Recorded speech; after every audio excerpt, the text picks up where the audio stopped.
Hi, my name is Kamila Tajibaeva. I'm doing postdoctoral research in economics at MIT. I recently came across this eye-catching article headline. Credit cards can make you gain weight. How bizarre and mortifying.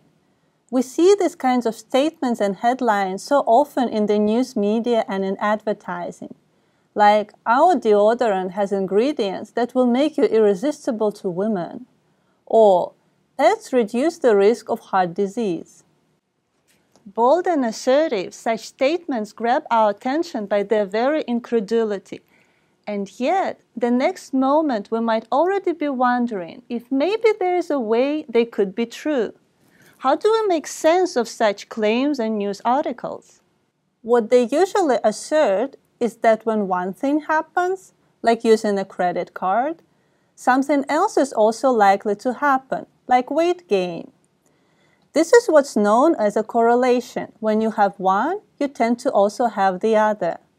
In case of the credit cards, it turns out that when people pay for their groceries with a credit card rather than with cash, they are more likely to buy more of unhealthy junk food items. But is it just a coincidence, or is there some connection between paying with a card and purchasing more junk food? And if there's a connection, what do you think it's based on? What is causing what? Why don't you break into groups of 2-3 people and discuss these questions?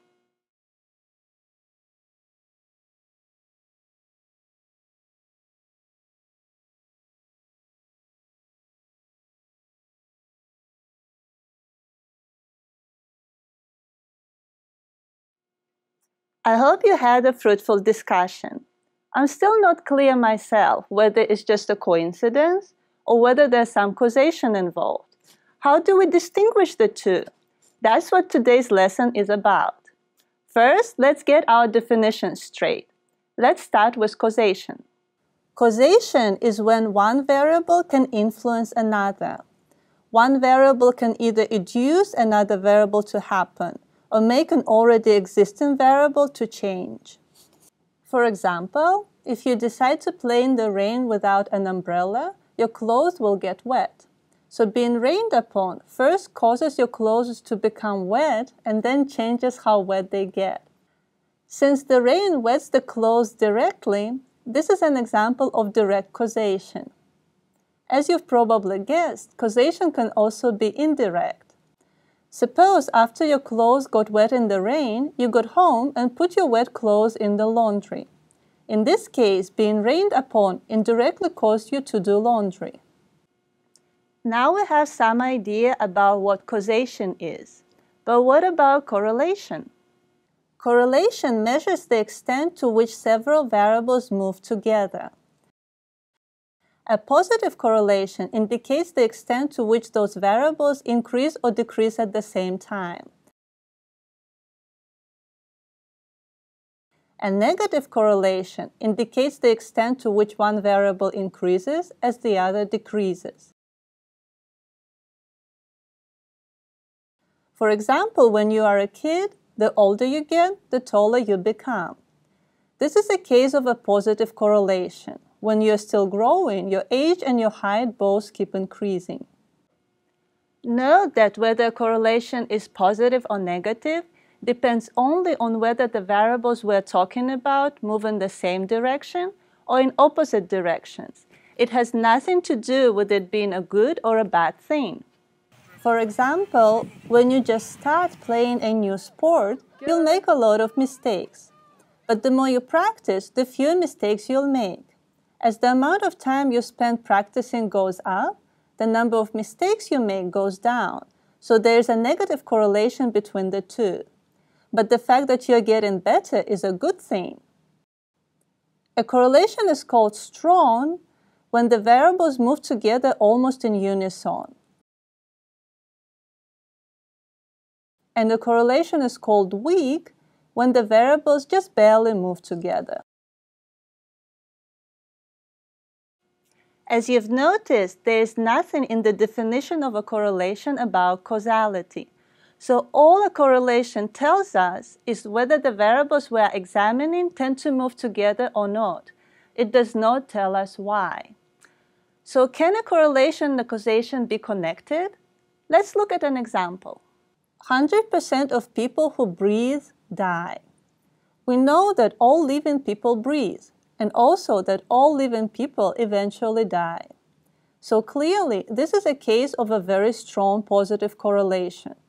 However, breathing doesn't make people die, so despite its strengths, this correlation does not imply causation. On the other hand, 100% of people who don't breathe die.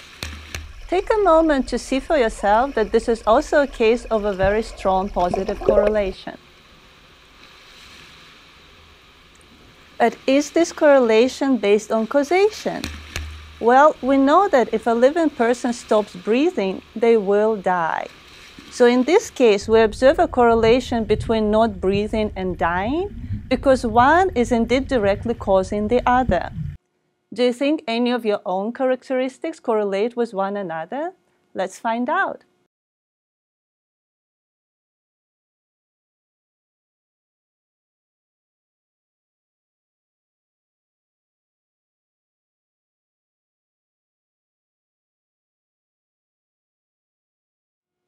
Welcome back. I hope you had fun with this activity. My guess is that you found a negative correlation between height and hair length, as boys on average are taller and wear their hair short. But depending on fashion trends or cultural norms, you could have instead found a zero or a positive correlation. We are now well equipped to re-examine the connection between using credit cards and buying more of unhealthy food items. Assuming that the correlation between the two is indeed strongly positive, what does it tell us? It's reasonable that people pay with cash for small expenses, but use a credit card for larger expenses. So people who shop for a bigger event, say a large party, are more likely to pay with a card. But because they're getting more things overall, the number of unhealthy items they get is larger in total, but not in proportion. So we cannot conclude that they would eat more junk food than those who pay in cash. At the same time, people usually don't like parting with their money. So when they pay in cash, they tend to spend it sparingly. But when you pay with a card, you are not physically giving away your money, even though you are for all practical purposes. As a result, people paying with a card usually spend more freely. So it is possible that people paying with a card would indulge in some junk food that they wouldn't have bought if they were paying in cash. The conclusion? The relationship between using credit cards and eating more junk food is far from certain. But at the same time, there is some evidence that we should take note of and see that our own behavior is not affected in the same way without us realizing it. We already saw that a correlation is not always based on causation, either direct or indirect. So what are other possible reasons behind a correlation? Well, often there are additional factors that influence both variables between which we see a correlation. For example, it is known that for adults, the smaller their palm, the more likely they are to eventually reach very old age. That is, the size of a person's palm is negatively correlated with their lifespan. It's an interesting fact, but what could be causing it? It's hard to see at first. Obviously, having larger hands doesn't directly cause people to die younger. Here's a trick.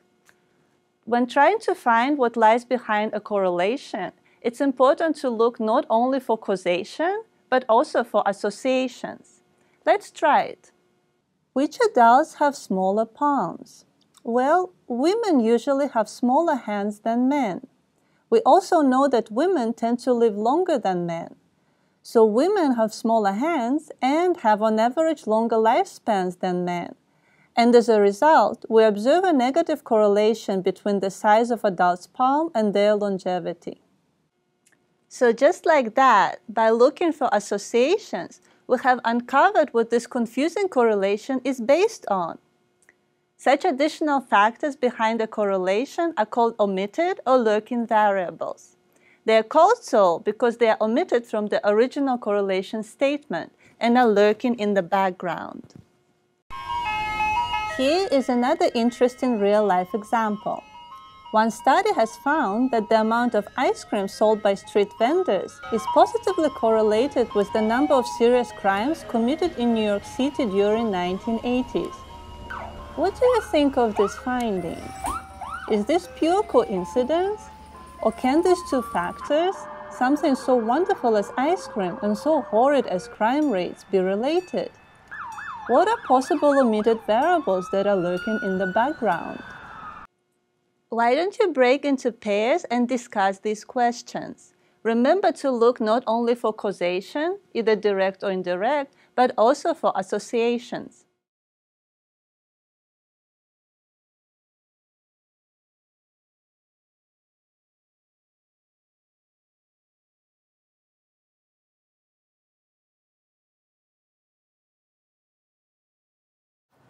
Guys, while you were discussing the study, I ran into my friend Stefano. Hi guys. Stefano, have you heard that the more ice cream is sold in New York, the more street crime happens there? Wow, that sounds crazy. Is that just a coincidence, or can you find a reasonable explanation? I don't know. Let's first examine the possibility of causation. Can more crime cause people to buy more ice cream? So maybe people get stressed out by all the crime and they eat more ice cream to feel better. So crime causes the stress, and the stress causes the ice cream sales. You know, ice cream does tend to cheer me up, but this story seems a little far-fetched. So let's think about this for a second. Can causality goes in the other direction, that is, higher ice cream sales cause higher crime rates? You know, ice cream does have a lot of sugar, which tends to make people a bit more hyper. Yes, but this doesn't seem plausible either. I mean, you'd really have to eat a lot of ice cream to lose control. Even kids don't do that. Yeah, ice cream does tend to fill me up. So perhaps we'd better look for omitted variables. So let's think of associations. What does ice cream associate with? Summer and hot weather. This sounds promising. Does the amount of crime also associate with hot summer weather? Well, when it's cold, people stay indoor a lot more, so there are fewer people on the streets. And it also gets dark a lot earlier in the winter, so people are less likely to go out in the evening. Exactly. And during summer, the days are long and the weather is hot. People go on vacation, they spend weekends at outdoor markets and festivals and long evenings in cafes. That's true. So houses stay empty longer during summers, making break-ins more likely, and with more people out and about, as well as with large crowded events, such as fairs and festivals, street crime is also more likely. It seems that both ice cream sales and crime rates plausibly associate with hot summer weather. So it's likely that summer is the underlying lurking variable, causing the positive correlation between ice cream sales and serious crime rates. Well, I'm really relieved that ice cream doesn't cause crime because, let's face it, I love ice cream. Me too. Notice though how we managed to come up with stories of causality between ice cream sales and crime rates, either saying that people ate more ice cream to comfort themselves or that ice cream made people more hyper. But these stories didn't seem very likely. So, although it wasn't straightforward to work out the association that led us to thinking of summer as the underlying lurking variable, the reasoning behind it was much more sound.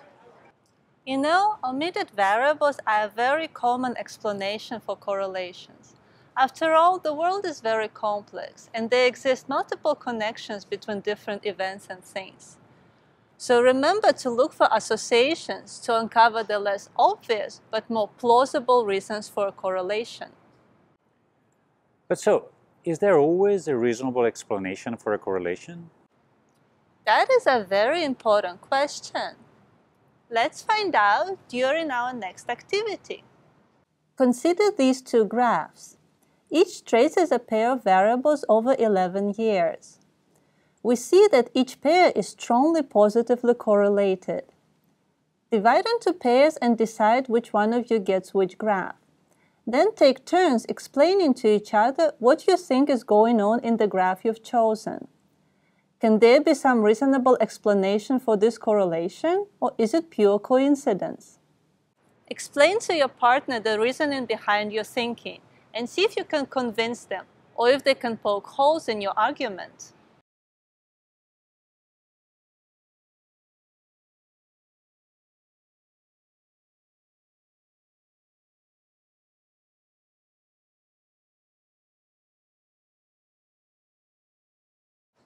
I hope you had fun discussing these graphs.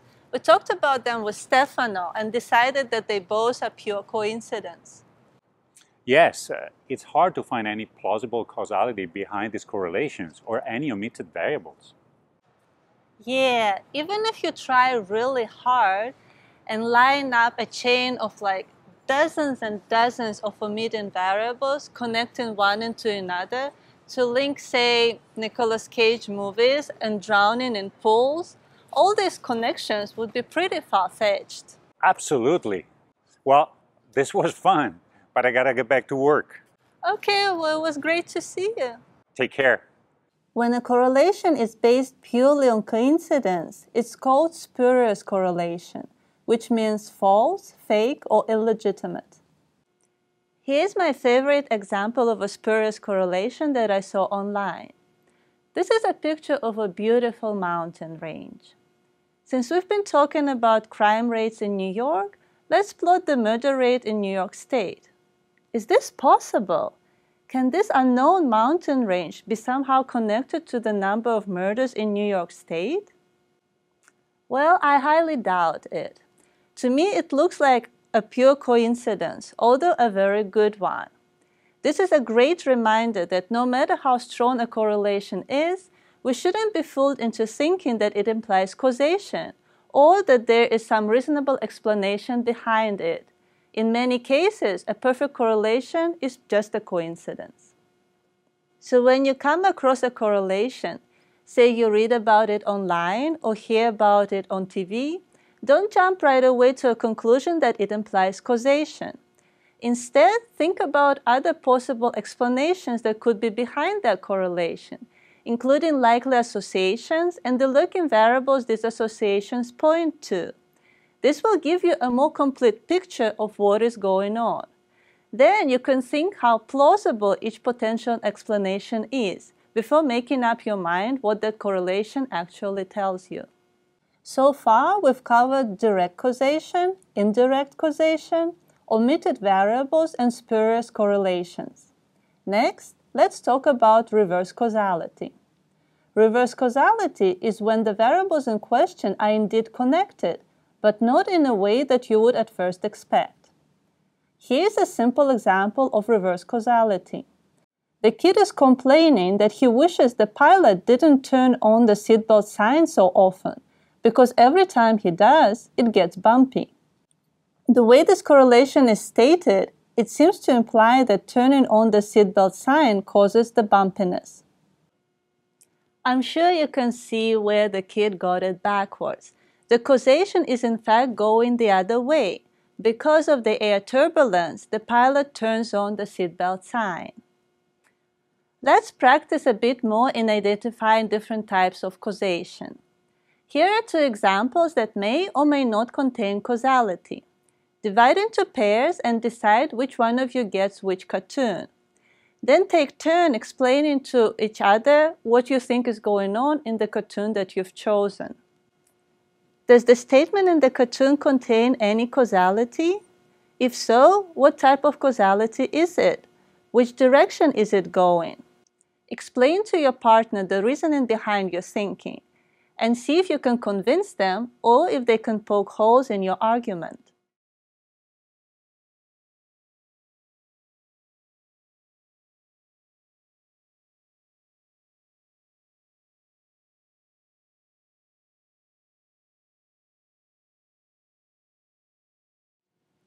I hope you had fun with the cartoons. As you've probably figured out, they are both good examples of reverse causality. For example, it is tempting at first to think that this person isn't going to try doing something because they're terrible at it, whatever it is. But when you stop and think about it, it seems more reasonable that the causation is going the other way. They are terrible at it because they never in earnest tried doing it, and so never got a chance to get better at it. After all, practice makes perfect. By now, we know better than to jump to conclusions about causality when we see a correlation. That doesn't mean, though, that all correlations should be mistrusted. As we've seen earlier, in many cases there is an underlying reason for a correlation. However, that reason is often well hidden. Sometimes examining a correlation helps us uncover this hidden root of the cause. That is exactly what physician John Snow did to uncover the way cholera is transmitted. In the 19th century, there were a number of large cholera outbreaks in London, killing hundreds of people in a matter of days. At the time, no one knew how cholera spread. A lot of physicians thought that it spread through the air. However, during those outbreaks, only a part of people in the same neighborhood who breathed the same air would contract the disease. There was no clear pattern as to who got sick and who didn't. It was a puzzle. Dr. Snow went to examine the Soho district during its cholera epidemic. At that time, people had to pump all their water from public water pumps, and generally they would use the closest pump. During his visit, Dr. Snow realized that most of the people who got sick lived very close to one specific pump. So he mapped the neighborhood, noting on the map the number of sick people in each building, and then added to the map the locations of all water pumps. A clear pattern emerged. All incidences of disease were concentrated around one water pump. The map showed that those living closer to any other pump were much less likely to get cholera. Dr. Snow also did some statistical data analysis to confirm this result. Based on this evidence, he came to the conclusion that cholera spread not through air, but through water, which is indeed the case. At the time, no one knew about germs or how they spread. So Dr. Snow had no way to understand the mechanism of how cholera could possibly spread through water. Despite this limitation, the clear correlation in the data helped him reach the right conclusion. He convinced the city officials to close the suspected pump. After it was shut down, the rate of infection dropped significantly. And this is the whole point of correlations. They guide us in promising directions to help us understand various problems, both simple and complex. Chances are we all at one point or another learn something from a correlation. Let's try to recall some of those useful experiences.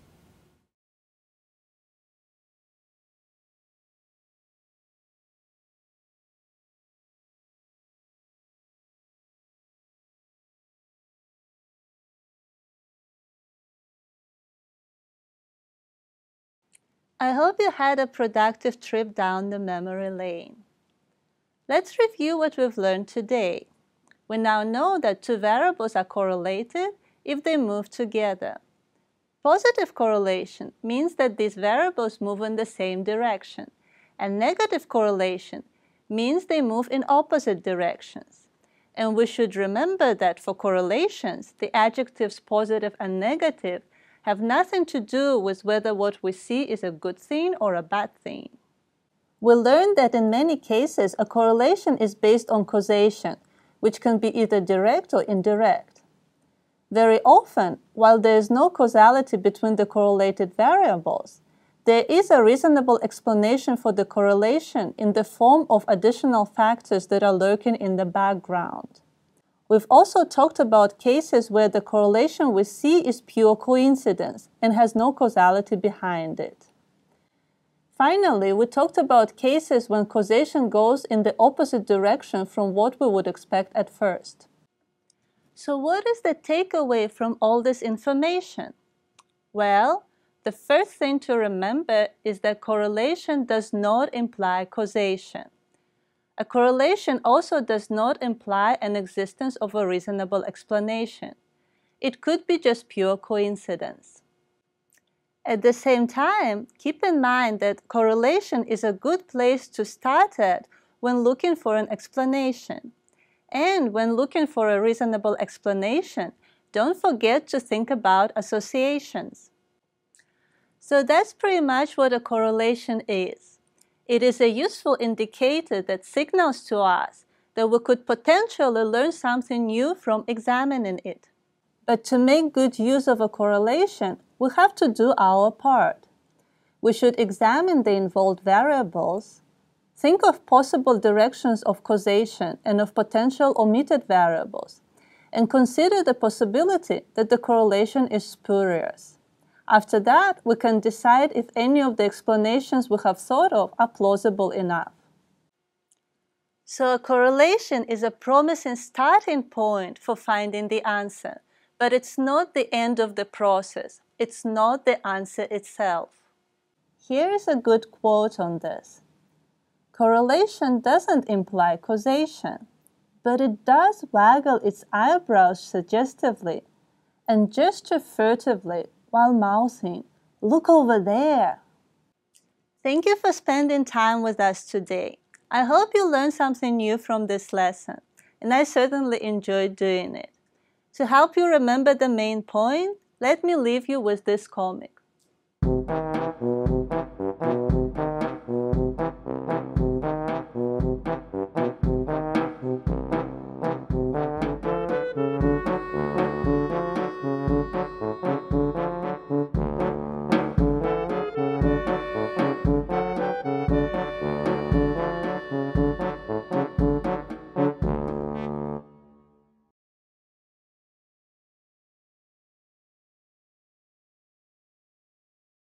Hello, and thank you for being interested in this lesson.